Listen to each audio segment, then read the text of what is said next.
Le pouvoir de l'excellence. Le mot excellence est un mot qui est très évité dans les milieux chrétiens parce qu'on trouve que c'est arrogant, c'est païen, c'est politique. Alors que normalement le mot excellent n'est pas politique, c'est un mot français, c'est un mot biblique, c'est un mot hébreu qui a été utilisé plusieurs fois dans certaines parties de la Bible. Et le mot excellence, c'est tout simplement un mot qui veut dire tout ce qui est très bien fait, ou tout ce qui est très bien. Pour ne pas aller dans les théories compliquées, le mot excellence veut tout simplement dire tout ce qui est très bien, tout ce qui est bien fait. C'est ça excellent.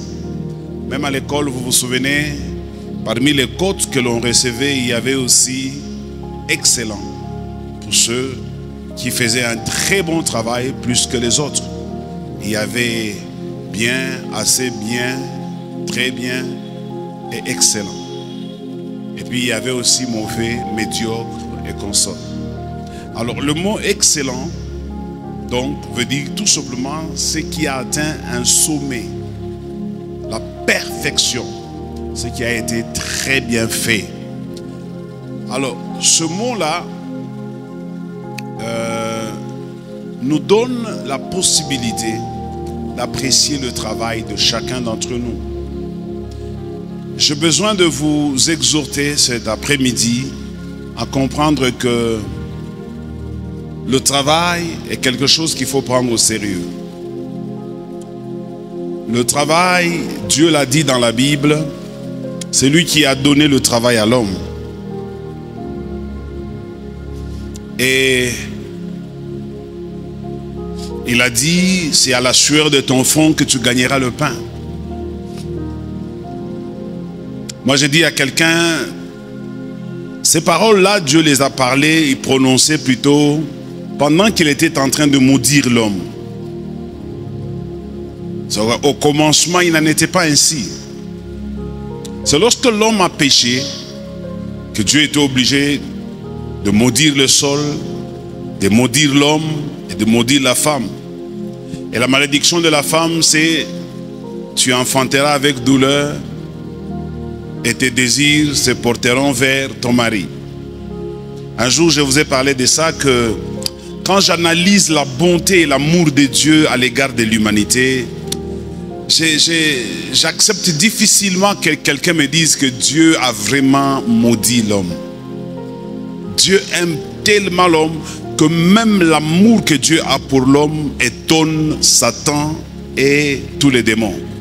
C'est comme ça que quelque part dans la Bible, il est écrit, qu'est-ce que c'est que l'homme pour que tu prennes cas de lui? Tu l'as rendu inférieur aux anges, mais c'est à cet homme-là que Dieu a accepté de mourir pour lui. Il ne l'a jamais fait pour les anges, jamais fait pour les planètes, les merveilles qui nous entourent. Mais quand il s'agit de l'homme qu'il a rabaissé au-dessus de tout, c'est à cet homme-là pour lequel Dieu a accepté de mourir à la croix. Et ça étonne le monde spirituel. D'où cette déclaration, qu'est-ce que c'est que l'homme pour que tu prennes cas de lui? L'homme qui ne vit que pour un très peu de temps sur terre. Dieu aime tellement l'homme que quand nous analysons les soi-disant paroles de malédiction, vous allez vous rendre compte que ce ne sont pas en réalité des malédictions.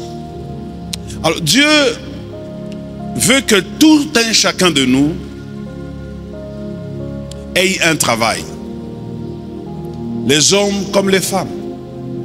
Je ne pense pas que Dieu a donné le pouvoir de travailler qu'à l'homme. Ce pouvoir a été aussi donné à la femme.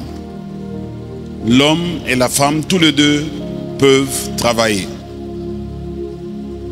Alors, la différence dans le travail que nous faisons se remarque par l'impact de notre travail dans la société, l'impact de notre travail auprès des grands.